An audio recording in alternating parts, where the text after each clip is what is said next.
I never imagined that my life at 69 would take on a new purpose after my husband passed away. Jack had been gone for 3 years, and since his death, the house had been quiet, filled only with echoes and memories. People told me the pain would fade with time, that I'd learn to live with the solitude. But the emptiness only grew deeper, stretching out endlessly. Each day dragged on. And in the stillness, there was no one to share thoughts or feelings with. Just the old photo of Jack on my nightstand. One day, when the loneliness had become almost unbearable, I decided to visit a nearby animal shelter. That's where I met Tom, a ginger cat with soft fur and a penetrating gaze. It felt like he could sense my sadness, reaching out to me immediately. In the next kennel, there was Jerry, a gentle Labrador whose kind eyes radiated warmth. Without hesitation, I brought them both home. And suddenly, the house was alive again. At first, Tom and Jerry were simply pets. But as time passed, I realized they could sense my emotions. When I cried at night, Tom would quietly curl up on my lap, his gentle purring and soft paws easing the ache in my chest. Jerry would rest his head on my legs, his warm nose and kind eyes expressing more than words ever could. Sometimes I felt as though Jack had returned, but in a different form. One warm summer evening, I found myself thinking of Jack again, the familiar ache of grief taking hold of me. Sitting on the couch in the living room, I leafed through old photos, the memories making my heart clench with pain. Just then, Jerry, he approached, sitting down beside me. He lifted his head, his eyes meeting mine with such depth and empathy that it left me breathless. As if understanding my sorrow, he nuzzled his nose into my hand and tears streamed down my face. His presence reminded me that I wasn't alone anymore. From that day forward, every morning began the same way, with Tom and Jerry greeting me in bed. Tom would softly purr, waiting for me to scoop him up, while Jerry sat patiently at the bedside as if guarding my wake-up. They became my loyal companions and closest friends. We spent our days walking through the park, with Tom wandering off a little, his independent nature shining through, and Jerry staying close by, shielding me from the world. The days no longer felt so heavy. These two creatures brought an inexplicable comfort to my life. I no longer feared returning to an empty house, knowing that loving eyes and soothing purrs awaited me. One stormy night, the winds held outside. Tom, usually aloof, climbed into my bed and tucked his head under my arm. Jerry joined him, placing his head on my legs as if to reassure me not to be afraid. That moment was a revelation. I realized I'd found something far more profound than companionship. Together we shared a warmth that protected us from life storms. Caring for them gave my life new meaning. We made breakfast together, enjoyed long walks, watched sunsets, and spent quiet evenings sharing a cup of tea. Even the smallest things, like Tom chasing a ball of yarn or Jerry standing guard at the door, brought joy back into my heart. Their love became the purpose I had been searching for. Ever since Jack's passing, looking at them now, I felt nothing but gratitude for the day I decided to bring them home. They were no longer just pets. They were part of my soul, my source of light in a once dark world. That night, as I lay in bed, the house seemed larger than ever. The dim moonlight flickered on the walls, casting blurred shadows. I couldn't sleep, listening to the faint rustle of the wind outside. I noticed movement nearby. Jerry was lying at the edge of the bed, his amber eyes fixed on me. The tension in the room was subtle, yet palpable. I couldn't figure out why his gaze unsettled me. It felt deeper than any dog's gaze should be holding. A mystery I couldn't unravel. Unable to resist, I reached out and stroked his soft fur. My fingers trembled slightly, and it felt as though sparks leapt between us. Jerry moved closer, snuggling against my chest so I could feel his warm breath on my skin. A strange warmth washed over me, both soothing and unsettling. I had always known the bond between humans and animals could be profound, but this was something entirely different. Something I couldn't explain. Over the years, Jerry had become more than just a companion. He'd shared in my grief and loneliness, which had echoed like a deafening silence in my life since Jack's passing. But now it felt as though a new connection was forming. Memories I had buried deep within me began to surface, stirring thoughts I wasn't prepared to confront. From that night on, Jerry seemed to understand me more than ever.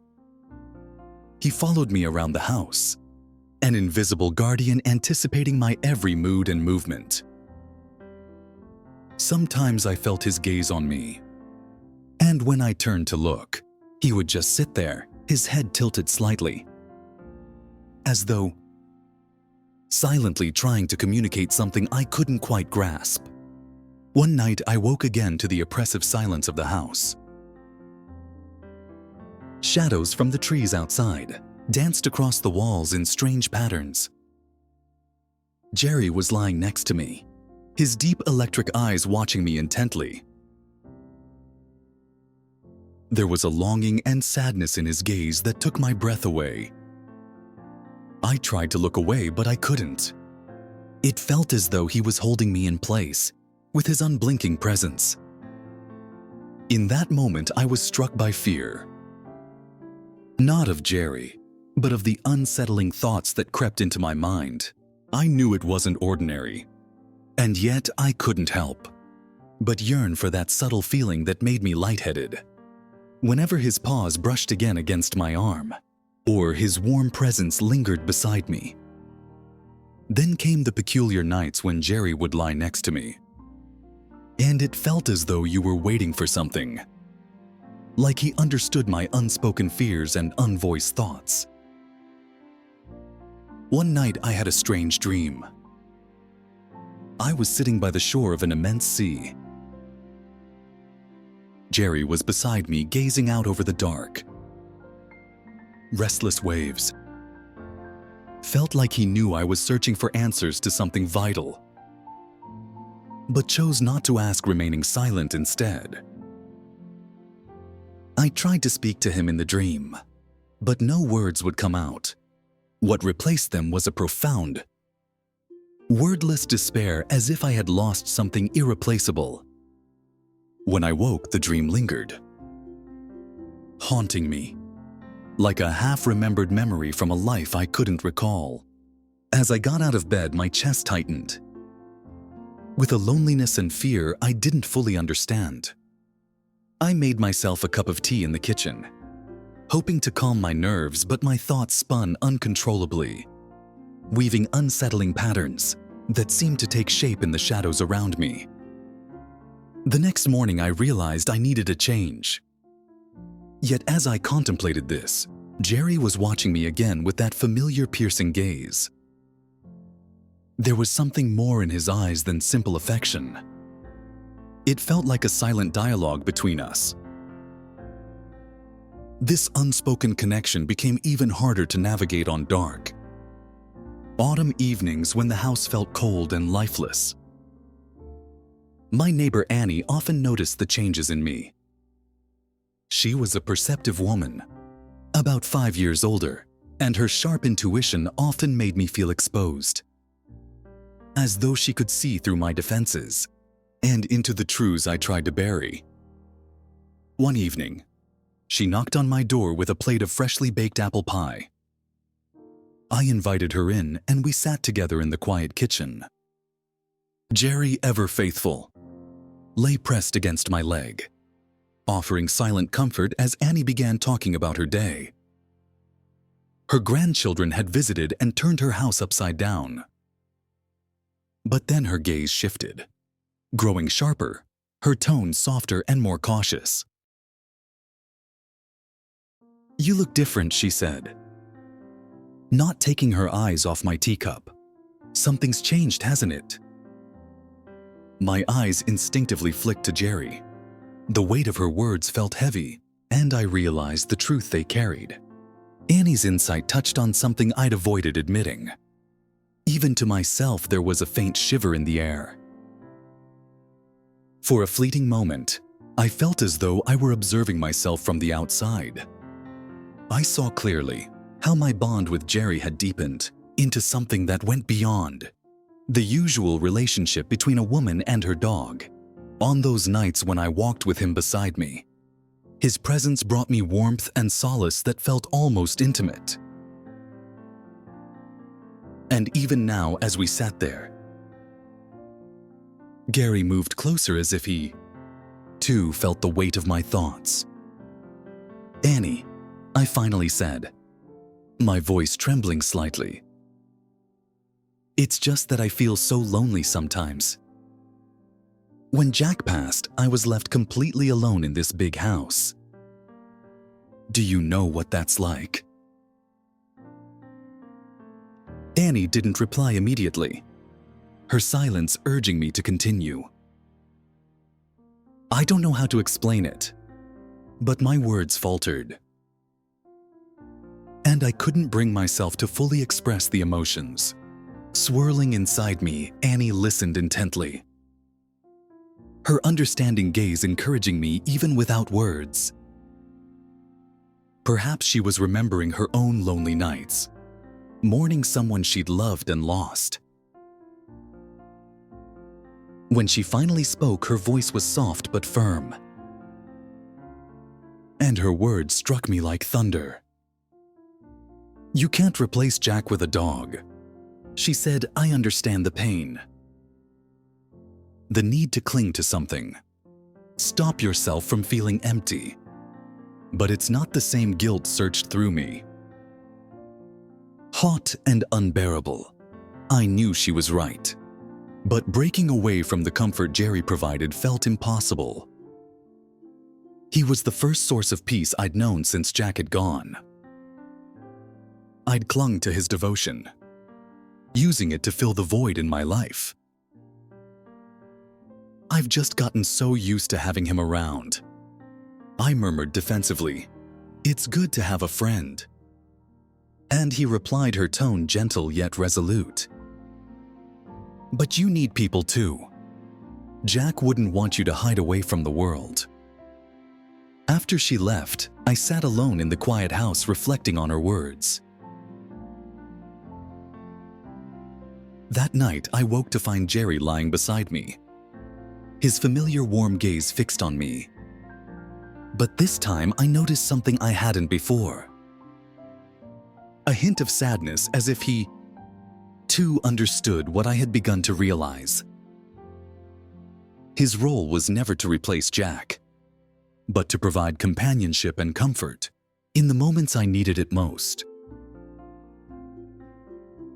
In the days that followed, I forced myself to reconnect with the world.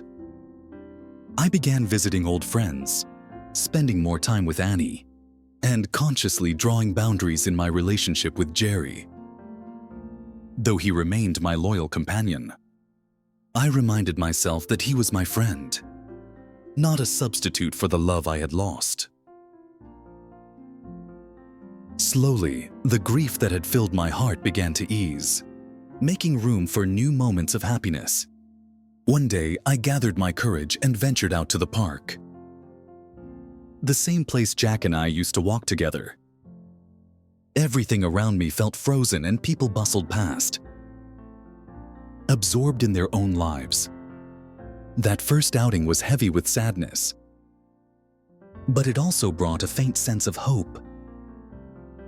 It felt like the first step toward healing and walking. And I felt the gentle warmth, the sun on my cheek, and heard the breeze stirring the treetops. It was during this moment that I met Lisa, a neighbor who always seemed to watch over me with a lawful kind of care. One day she approached me with a polite smile and asked, "How are you doing? We've all been concerned about you." Her words were simple, but they carried genuine kindness. Why hadn't I reached out to her sooner? Perhaps it was my pride, or a fear of being misunderstood that had held me back. From that point onward, I started talking more with Lisa. She subtly invited me over for tea, and over time I noticed my heart, though slowly beginning to heal. We talked about books, exchanged stories, and shared memories. Lisa spoke of taking care of her husband, her children, and finding joy in the little things. In life, sometimes we laughed, and at other moments I felt a lump form in my throat. Yet it was a real delight to feel connected to the world again. Eventually, I decided to attend a book club Lisa had recommended. During the first few meetings, I felt out of place, as though I didn't belong. But the more I listened to the other women, the more I realized how much we shared. Our worries, happiness, and even heartaches mirrored my own experiences. Jerry noticed the shift in me too. Whenever I returned from a long outing, he would meet me at the door, gazing up at me with his loyal and loving eyes. That unwavering devotion reminded me that there is a kind of silent support in the world. Something that doesn't require words or conditions. Sitting next to him, I would run my fingers through his soft fur, marveling at how deeply he seemed to understand me, often better than anyone else. Still, I made an effort to open up more. Particularly with my family, they seen me as withdrawn and lonely, aware of how grief often consumed me. I realized then that while Jerry was my comfort, he was never meant to be my sole support. When I shared my struggles, my family listened, held me close, and offered the kind of reassurance I had needed all along. I saw clearly that they had always been there, simply waiting for me to allow them in. Looking back, I understand how easily loneliness can lead us to dark places, compelling us to seek solace in places where it doesn't truly belong. I've also learned that genuine connection isn't just about the bond between a person and a faithful pet. It's about the relationships we build with the people who stand by us during our hardest moments. As time went on, life gradually felt a bit lighter.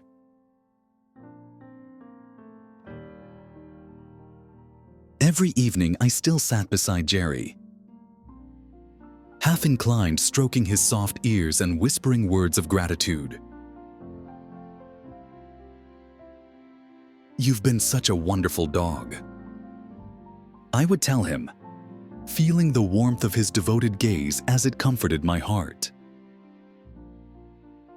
Jerry embodied a kind of love pure, endless and sincere, that I know will stay with me forever. At the same time, I've come to appreciate the unique power of human connection. We need each other. It is only together that we can navigate grief, rediscover joy, and feel truly uplifted again.